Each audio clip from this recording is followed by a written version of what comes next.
It's official. I'm going to stop using the GNOME desktop environment.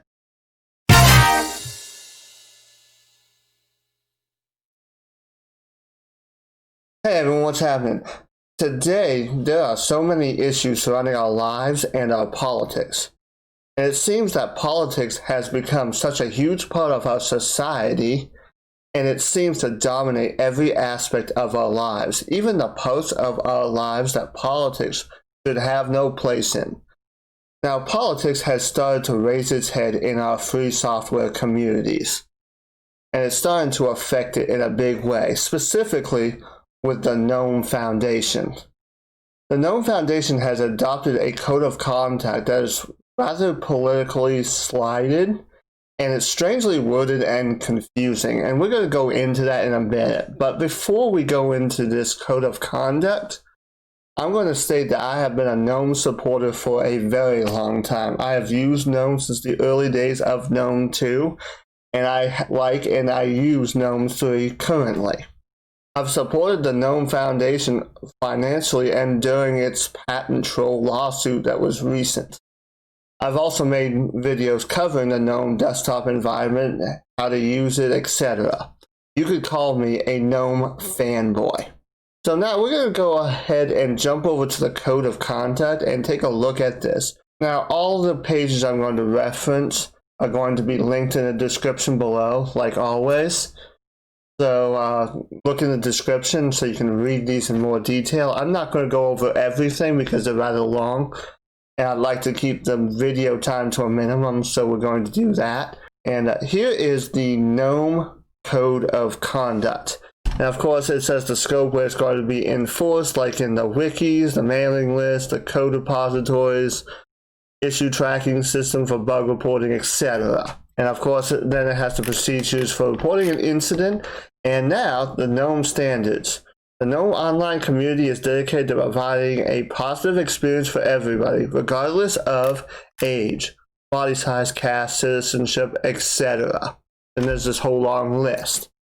And then it says community guidelines to be friendly, be empathetic, be respectful, be considerate, be patient and generous, and try to be concise.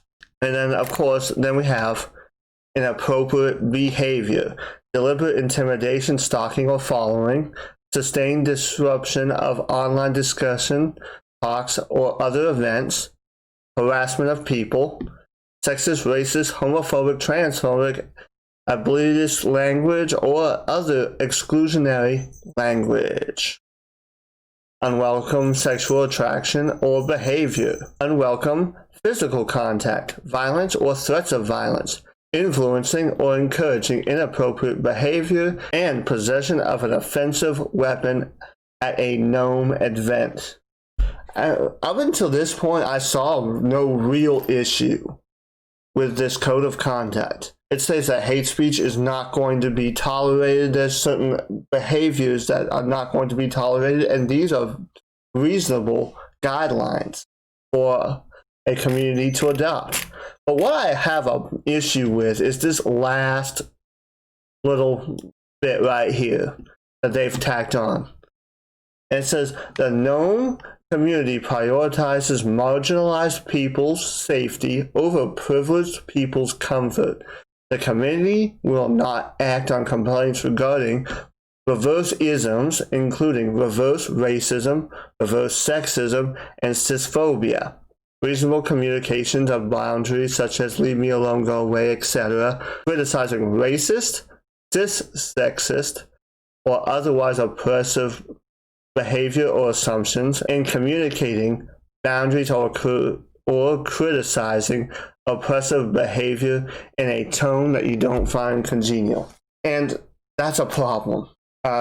Because you are simply stating that you are going to tolerate certain types of discrimination. So let's take a look at this code of conduct again, because they actually contradict themselves.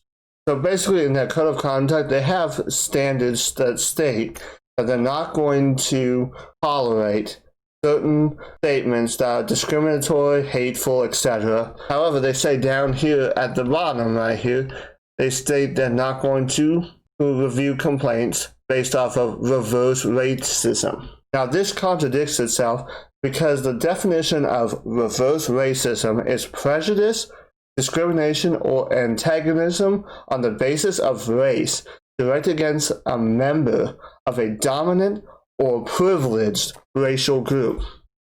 And this is a problem because that is basically the definition of racism, but they're simply putting buzzwords like privilege and dominant in the definition.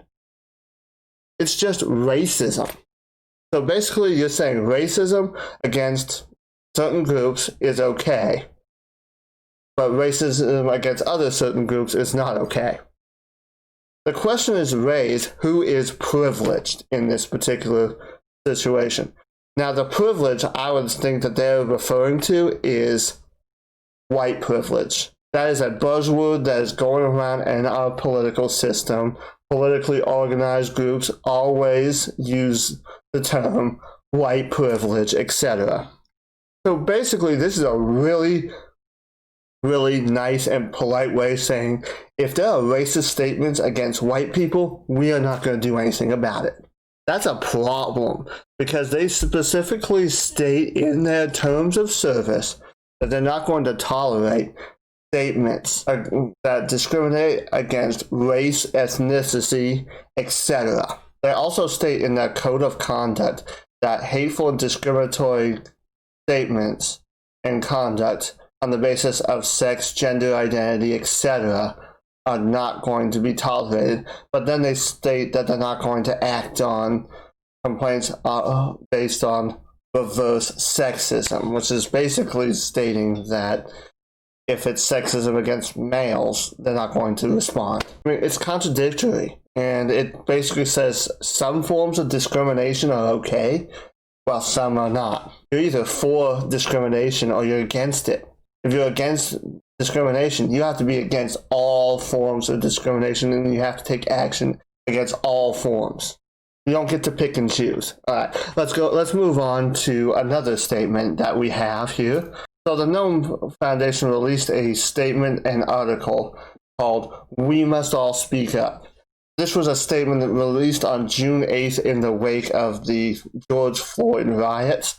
And it says, historically, free software has failed at engaging with Black, ethnic minorities, and marginalized communities.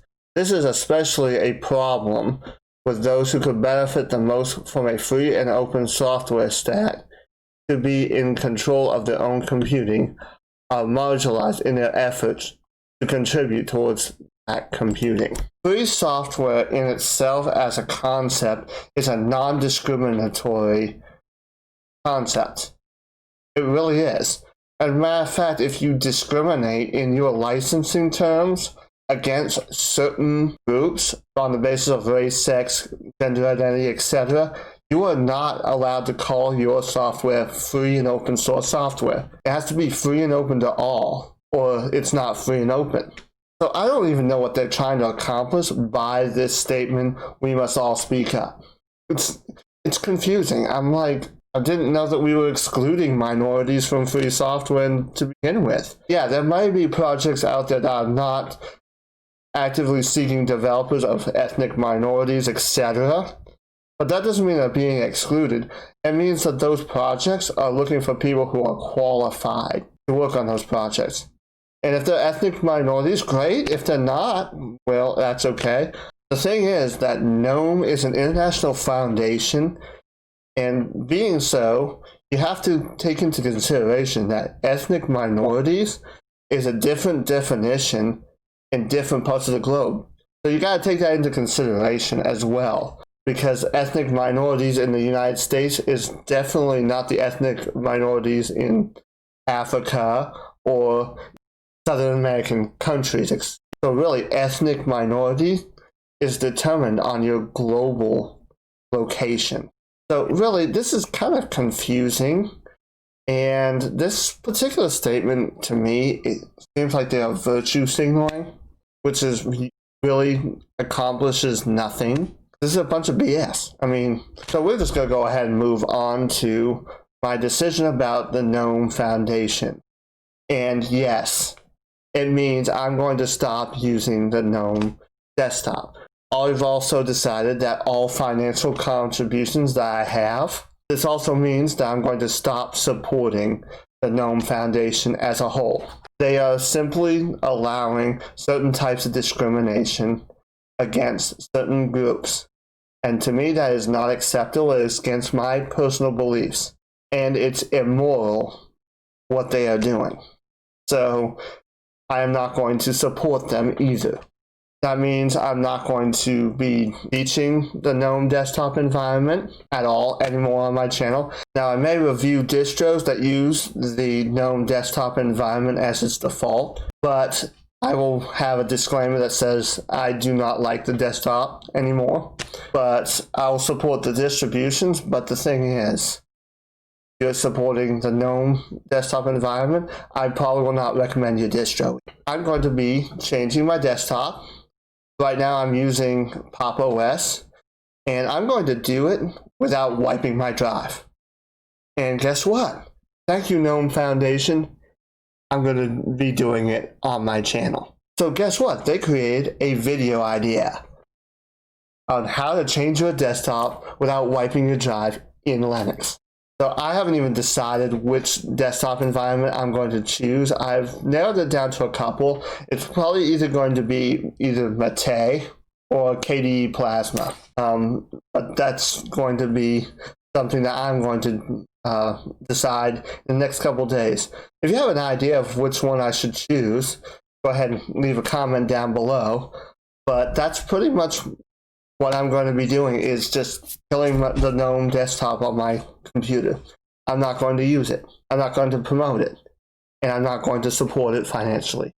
And that is my decision on the GNOME Foundation as far as that. Now, what can you do about this? Well, there are a few things we can do. One is I have drafted an open letter that I have sent to the GNOME Foundation executives that states what I'm doing, what my stance is, and pretty much tells them off about what this particular code of conduct that they've adopted is going to do to the community. And you're free to read it. It is actually uploaded to my GitHub. I'll link that in the description. And you're free to read it. You're free to even modify it and send it on to the executives themselves. And I'll link the executives' emails down in the description as well. Now, the letter is in the public domain. I'm not even licensing it under Creative Commons. I'm just saying it's open and free domain. You can do with it as you please. You can modify it, sign your name to it, remove my biographic data from it, and send it to them. And send your own, or write your own letter and send it to them. Number two is you can stop supporting them. Also, you can not donate to them. If you hit them in the pocketbook, the message is going to get across. That's just a fact of life. That is a true fact of life.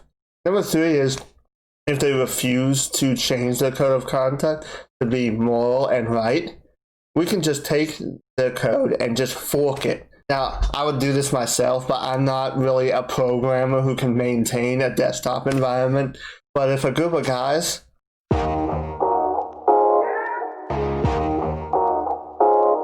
wanted to get together and fork GNOME, and they needed somebody to help coordinate it, I would probably end up being a part of that. That would be my suggestion, is fork GNOME, and that way it's being developed independently from the foundation. It's got a different name, and you can use a similar desktop environment with a similar workflow without supporting the foundation. Also, get the word out about this terrible, terrible code of conduct.